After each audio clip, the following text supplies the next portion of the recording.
जी अस्सलाम वालेकुम दोस्तों, मैं हूं अमजद मलिक और आप देख रहे हैं हमारा यूट्यूब चैनल पंजाब दी शान।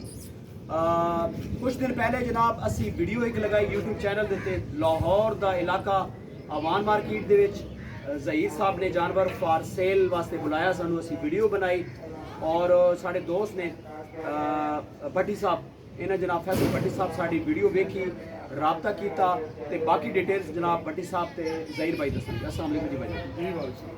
जी भट्टी साहब थोड़े नज़दीक आओ ताकि आवाज़ क्लियर हो जाए। जी भट्टी साहब। जी अमजद भाई ने साड़ा अच्छा शौक करवा दिता माशाल्लाह। तो इन्हों के चैनल के उत्ते असीं वीडियो देखी सी ते जानवर देखे ने माशाल्लाह, सानू पसंद आए ने ते असीं खरीद लैन। जी अल्लाह पाक सब दा शौक सलामत रखे। आमीन आमीन। जी ज़हीर बार की कमेंट करोगे जनाब? 3 बकरियां सेल होईयां जनाब लाहौर दे। जी बिल्कुल, अमजद भाई ने वीडियो लगाई सी, अमजद भाई रिक्वेस्ट की सी, आए सी वीडियो बनाने वास्ते ते माशाल्लाह उन्होंने वीडियो देख के फैसल भाई आए ने साडे कोले, तो उन्होंने खैर वाले जानवर परचेज किए ने। अल्लाह पाक इन्हां दे नसीब करे। पूरा 1 घंटा जनाब बारगेनिंग हुई, ठीक ठाक जनाब, पसीने देखो ना साढ़े भी इन्हों दे और बड़े अच्छे तरीके ना अल्लाह कीता जनाब, इन्होंने दे सौदा हो गया। और मेरी दुआ है जी अल्लाह ताला इन्हों दा शौक सलामत रखे, हसते बसते रहो जी। तो वीडियो नू शेयर जरूर करा करो। मिलते नैक्सट खूबसूरत वीडियो दे नाल। अल्लाह हाफिज़।